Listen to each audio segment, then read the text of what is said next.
बात है, एक छोटे से गांव में राजू नाम का एक बहुत ही ईमानदार और मेहनती किसान रहता था।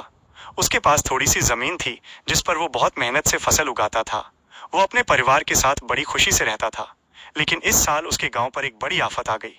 लगातार कई महीनों तक बारिश नहीं हुई, जिससे पूरा इलाका सूखे की चपेट में आ गया। राजू के खेत की मिट्टी भी सूख कर पत्थर जैसी हो गई थी और उसमें गहरी दरारें पड़ गई थीं। उसकी फसल बर्बाद हो गई और परिवार के लिए अनाज का एक दाना भी नहीं बचा था। राजू और उसका परिवार भूख से तड़पने लगे। पत्नी और बच्चों के मुरझाए चेहरे देखकर राजू का दिल टूट जाता था। वो बहुत चिंतित था कि अब वो अपने परिवार का पेट कैसे भरेगा। इसी बीच गांव में एक साधु आए जो एक बड़े यज्ञ का आयोजन करने के लिए लोगों से अन्नदान मांग रहे थे।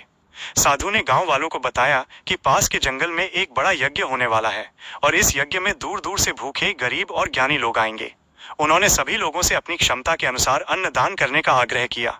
गांव के अमीर लोग अपने भंडारों से बहुत सारा अनाज दान कर रहे थे। सेठ राम प्रसाद ने कई टन चावल और दालें दान कर दी, तो चौधरी किशनलाल ने अनाज से भरी हुई कई गाड़ियां भेजी। वे दान तो कर रहे थे, लेकिन उनके मन में एक तरह का घमंड था कि वे कितना बड़ा दान कर रहे हैं और समाज में उनका नाम हो रहा है। राजू ये सब देखकर बहुत दुखी था।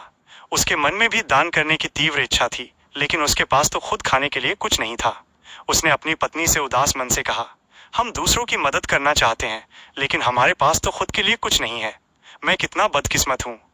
पत्नी ने बड़े ही शांत और प्रेम भरे स्वर में कहा, हमारे पास जो थोड़ा सा अनाज बचा है वही दान क्यों नहीं कर देते, चाहे वो कम ही क्यों ना हो। दान तो दान होता है। राजू हिचकिचाया, लेकिन अगर हम ये भी दान कर देंगे तो हम और बच्चे क्या खाएंगे? भूख से तो हम सब मर जाएंगे। पत्नी ने समझाया, जब हम किसी की मदद करते हैं तो भगवान हमारी मदद जरूर करते हैं। दान करने से धन कभी घटता नहीं है, बल्कि और भी बढ़ जाता है। राजू को अपनी पत्नी की बात सही लगी। उसने अपने घर में जो भी थोड़ा सा अनाज था वो एक पुरानी और छोटी सी पोटली में बांधा। अनाज इतना कम था कि पोटली का आधा हिस्सा भी नहीं भर पाया था, लेकिन राजू के मन में दान करने का भाव बहुत बड़ा था। वो पोटली लेकर साधु के पास गया और उन्हें सौंप दी। साधु ने राजू को देखकर मुस्कुराया और कहा, पुत्र, तुम्हारा दान सबसे अनमोल है। तुमने तब दान किया जब तुम्हारे पास खुद के लिए कुछ नहीं था। ये दान सबसे बड़ा है। अगले दिन राजू बहुत उदास होकर अपने सूखे खेत में गया। उसे लगा कि अब उसके पास कुछ नहीं बचा है। लेकिन जैसे ही वो खेत में पहुंचा, उसकी नजर एक छोटे से पौधे पर पड़ी जो रात भर में बहुत बड़ा हो गया था। ये देखकर वो हैरान रह गया। वो पौधा सोने के दानों से भरी हुई बालियों से लदा हुआ था। राजू ने जब एक बाली को तोड़ा तो उसकी आंखें चमक उठीं। उसने खुशी से चिल्लाया और भागकर अपनी पत्नी को ये बात बताई। पहले तो उसकी पत्नी को भी यकीन नहीं हुआ, लेकिन जब उसने अपनी आंखों से सोने के दानों से भरे खेत को देखा तो वो भी हैरान रह गई। गांव में ये खबर आग की तरह फैल गई। सेठ रामप्रसाद और चौधरी किशनलाल भी ये देखने आए। वे ये देखकर हैरान थे कि कैसे राजू के सूखे खेत में सोने के दाने उग रहे थे। तभी साधु फिर से गांव में आए और उन्होंने गांव वालों को बताया, राजू ने सबसे बड़ा दान किया है। जब हम बिना किसी स्वार्थ के दान करते हैं तो वो दान कभी भी व्यर्थ नहीं जाता, बल्कि कई गुना बढ़कर वापस मिलता है। निस्वार्थ भाव से किया गया दान सबसे बड़ा पुण्य है। इस कहानी से हमें ये सीख मिलती है कि जब हम दिल से और निस्वार्थ भाव से दान करते हैं तो हमारा धन कभी घटता नहीं है, बल्कि और भी बढ़ जाता है। दान करने से न केवल धन की वृद्धि होती है, बल्कि मन को भी शांति और सच्ची खुशी मिलती है। आप भी प्रभास क्षेत्र में एक दिन का भोजन वितरण कराकर पुण्य लाभ ले सकते हैं। आप सबके सहयोग से ही इन लोगों को प्रतिदिन भोजन मिल रहा है। जरूरत पड़ने पर उन्हें दवा, कपड़े और जरूरत की अन्य वस्तुएं भी मिल जाती हैं। इसलिए आप अपना प्यार और सहयोग इन लोगों पर बनाए रखें। प्रभास क्षेत्र में दान की महिमा।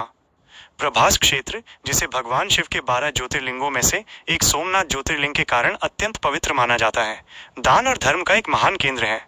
इस पवित्र भूमि पर दान करने की विशेष महिमा है, जिसका वर्णन हमारे धर्म ग्रंथों में भी मिलता है। प्रभास क्षेत्र में दान का महत्व। प्रभास क्षेत्र में किया गया दान कई गुना पुण्य प्रदान करता है।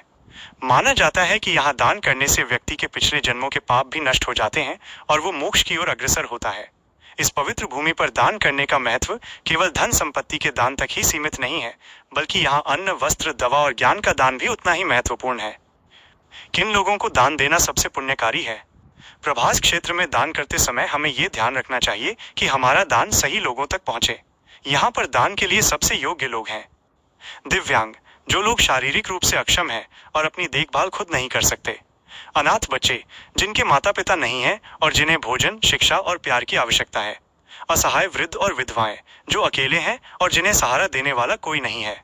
साधु, संत और भिक्षुक, जो अपना जीवन भगवान को समर्पित कर चुके हैं और भिक्षा पर निर्भर हैं। इन लोगों को दिया गया दान सीधा ईश्वर को समर्पित होता है और ये हमें सबसे अधिक पुण्य प्रदान करता है। आप भी बन सकते हैं एक पुण्य भागीदार।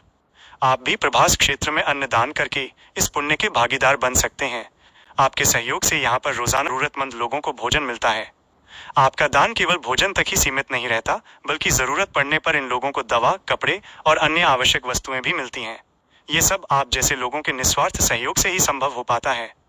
इसलिए आइए मिलकर इन जरूरतमंद लोगों की मदद करें और अपना प्यार और सहयोग इन पर बनाए रखें।